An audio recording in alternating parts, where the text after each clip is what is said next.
great to be with you again, Armel, after your sermon on Sunday, and of course the big lunch. That was fantastic.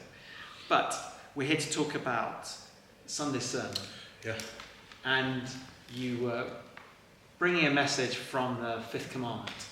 Mm-hmm. So I suppose before we go any further, let's read it. Yeah. So the fifth commandment is on Deuteronomy chapter 5. That's verse 16, and that's what it says. Honor your father and your mother as the Lord your God has commanded you, so that you may live long and that it may go well with you in the land the Lord your God is giving you. Yeah. So Armel, I wanted to, just before I dive into extra questions, could you just remind me of the main points that you brought out in your message?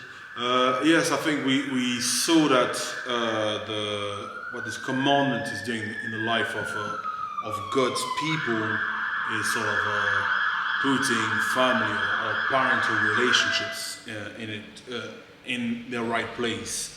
And we saw that parental relationships or just having parents means that so just having parents, so it comes with a command, and that command is honor your parents, pretty much. And you just like when you go to IKEA, you buy furniture, it comes with instructions. Or just having parents come with that command, honor your parents.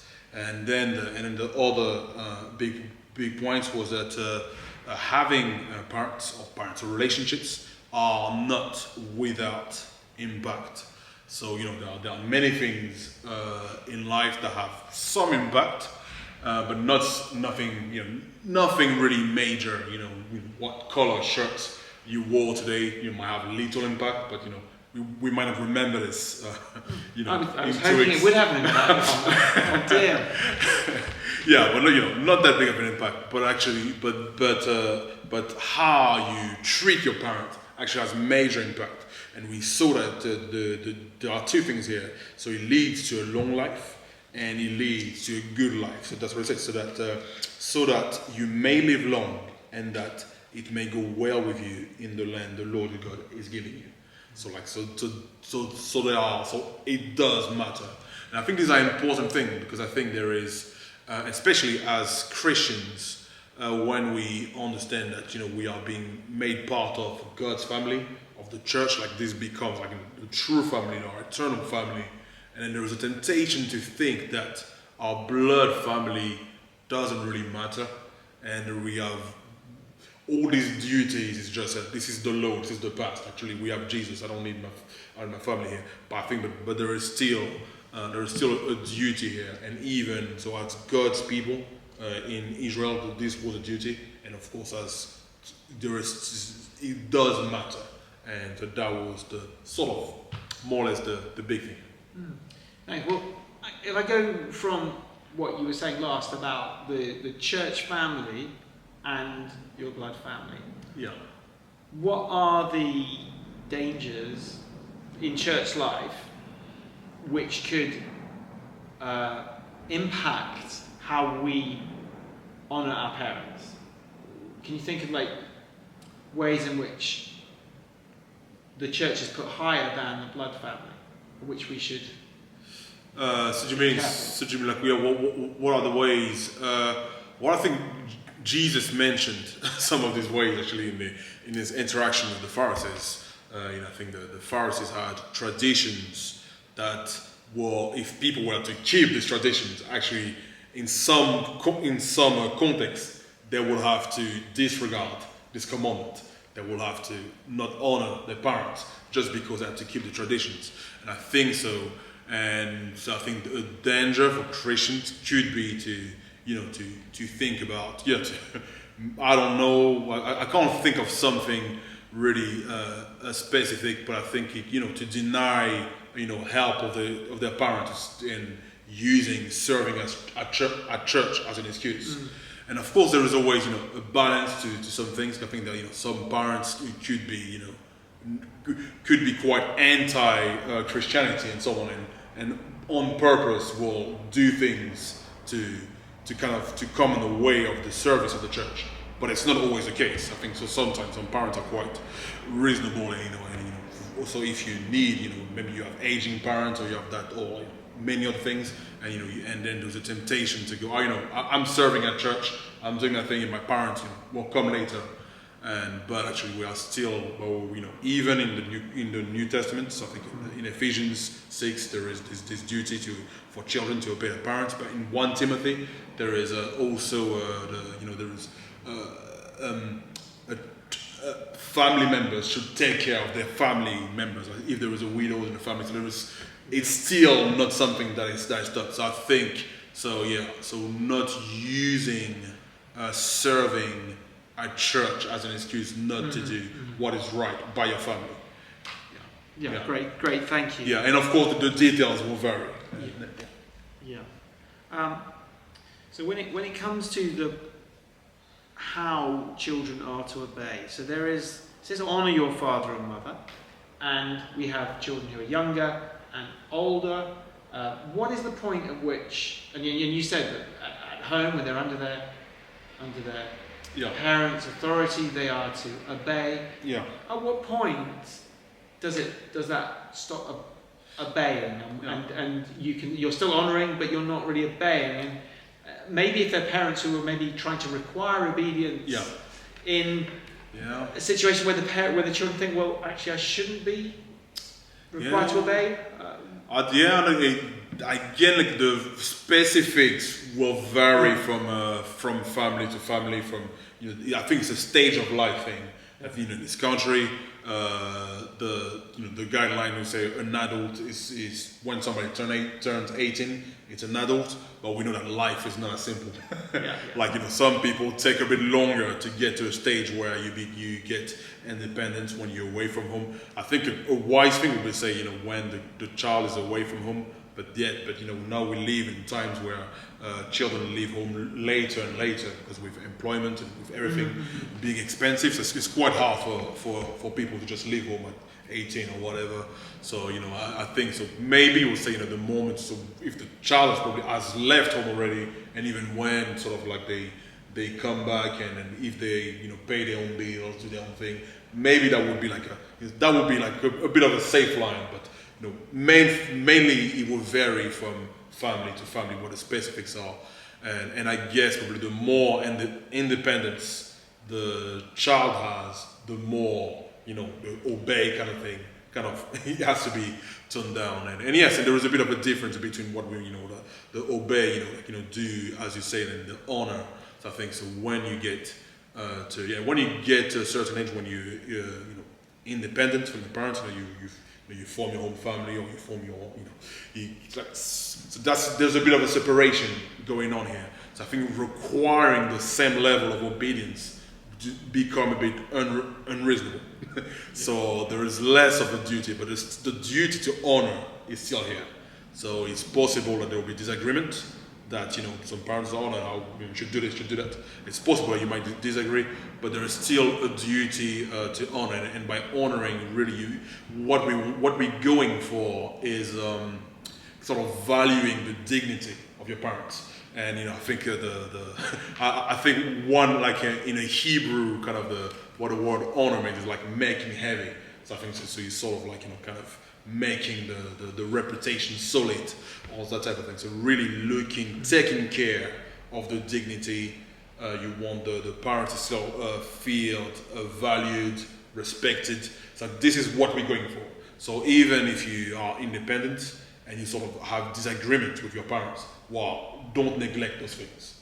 And especially I think there are some contexts where children at some point we start to think faster than our parents. We start to be quote unquote smarter, more aware of what's going on, and then there is a temptation to kind of look down on our parents and say, how come you don't know this? I know this. Or for some children who make more money than their parents, or all that type of thing. And so that's why we should remember, no matter in what situation our parents are, we should always honor and value them. And so whatever it is, and especially as they're aging, as they lose memory, or they lose ability to do things, all those things, it's our role to honor them. It's not the role of the government. It's not the role of the church, and it's It's our role, it's our parent, it's our job. Okay. Thank you. That's really helpful. Now I want to go to the kind of situation where, as a child, and I'm thinking now more of a grown-up children, with parents who you find it very difficult to honour, because of maybe hard past experiences. They may not agree with, they may not be Christian, they may live a life which you believe is completely wrong against the Bible. So how do you honour? What does the Word of God say about that? Well, I think there'll be this. I think we thought about this in some ways. I think there will be some people who will have more difficult parents, and then all parents who are just toxic in many ways, and then so honoring your parents will look different than for people who have more reasonable parents. And I think the big thing to remember is we're trying to really sort of maintain their dignity and all that sort of things. But in some cases, it would mean sometimes having to tell hard truths. That would be that's the loving thing to do, because you want them to be honored and not to be shamed, not to be a laughing stock by people. And sometimes you're gonna have to say tough stuff, and then and they might not take it well. They might be heartbroken by it, but do it. But remember, you don't do it from as a superiority position, but you is doing it with wisdom, with care, and out of love. In some cases, taking some healthy distance, because in a way, I think our parents would have, and it depends on relationship. Our parents have power on us that nobody else on earth will have. And if they are toxic in some ways, actually these things will impact us in many ways. So sometimes it would be okay to say, okay, I'm not going to spend too much time with them, but just don't forget about them, but go and visit, but remove yourself from this situation when it damages you. And then that's the point, because you stay around, it damages you, and then you become more and more bitter, and then you lose even your ability to even speak the truth. You just sit down and take the abuse. And I think in some cases it's wise to remove yourself. And I think that would be, it would not be the worst case scenario. Okay. Yeah. Thank you for that. And one thing, and I don't know if I was coming on the question. I think one thing to think about. We also thought that that was to stress. I think the gospel part of it is this is not something that we have done perfectly in terms of honoring our parents. So all of us, in some ways, have failed at this. I think it's always important to remember that to our acceptance, God accepting us, is not due to our perfect honoring of our parents, but actually it's due to Jesus' obedience of his Father and his perfect obedience. And I think into our trust in him and the model and what he has accomplished for us. Now that's one big thing that I always want to trust, to stress. Yes. So this is a command which is for us to care for our blood families. And how can the church family and how can we as a church family grow in encouraging the fulfillment of this commandment? I think the church has to be a place where we welcome families. We welcome families. We equip families with everything they need to raise their children in the fear of the Lord. And I think as we do it here, we have a number of children and youth work that we do here, holiday clubs and so on. So that's one way that we collaborate. We are collaborating with parents. So we don't take their place. And that's one thing. So we are not the parent, but we are collaborating with them. Doing the work doing the work of like keeping the word of God, and the thing that if their parents say they might not listen, if we say them, they will listen differently. So that's one thing we do. And also there's always the danger of idolizing family. So we celebrate family, we welcome them, but we don't idolize family. But also I think also thinking of those who don't have like a stable family, who don't have family as well, but we need to be family for them. That's one thing, because Jesus promised to his disciples that whoever left home for me, left family, will not fail to retrieve this in this life and in the age to come. So where is this going to happen in this life? It's the church. So we need to be the family that Jesus promised to his disciples. And just like with blood family, it's going to take energy. It's going to take time, it's going to take money and all these things, and sometimes you will have to trust people and you will be let down. You'll trust people that you should not have trusted. Just like with family, it's the same. But this is who we need to be as disciples of Jesus. Yeah. Thank you. You answered that question of people who maybe parents have passed away, or they're just so distant from them, whether relationally or through something which means they cannot sustain a relationship. Yes. We need to definitely care about them as family and see that as a special need we want to help. It's very important. And I think the argument is this. I used to have. There was a friend that I have who sort of like he comes from like a country in Eastern Europe, and where the entire society is atheist. And actually, when people there become Christian, they become a total foreigner in their family. And actually, so churches there, they have to stick together. They have to become really real family, because their family is, this guy's just gone crazy with that Christian stuff. And I think that's one thing that we need to really realize, especially as London, to have all that diversity. When people leave, can somebody leave Islam or for Christianity, or leave all the kind of things?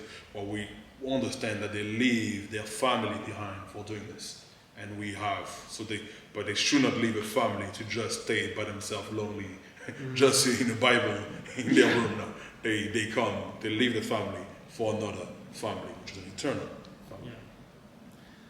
Right, well, thank you very much, Armel, for sharing that. And just before we finish, can you just talk about how Jesus, it's going over something you said in your sermon, but just how Jesus is that perfect son. I'm just so loved hearing that, but I just want to hear it. Yes, well, I think yes, really thinking of how like how this is modeled in Jesus. Yeah. So I think so you think Jesus in eternity is the perfect, the eternal Son of God from the beginning, and the existence of Jesus has always been about honoring his Father. And even as a human being, so when he becomes a human, he has all powers, he can do all things, but yet he obeys his earthly parents who are here. So he was really obedient. And even as he became an adult, he always honored his mom, spoke to her very kindly, and he performed the miracle of the wine because of his mom. And even before going on the cross, he spoke to the Apostle John, saying, "This is your mother. Care for her." So he makes sure that she's cared for. And of course, the cross is the biggest example of Jesus honoring his Father, making the statement, "Look at my Father. He's right. He's just. He loves you." He's like at the cross, as a statement Jesus makes. And of course, and then we see that when we say that it may go well with you and that you will live longer. That's what we see. Jesus as the perfect example of honoring his Father while his life is being extended as he rises from the dead. He's ascended, he ascended to heaven, and he rules for eternity. And like the best example is in Jesus. And that's the reason why, as Christians, we are called to do this. Not because we're trying to keep the law, not because we're just trying to be good boys or good girls, but because Jesus did that for us. He modeled this thing for us, and he showed us how to do it, and we do it because of what he has done for us, and as obedience to him, as submission to the structures that God gave us. that's why we are called to honor our father and mother. Thank you very much, Alma. Thank you.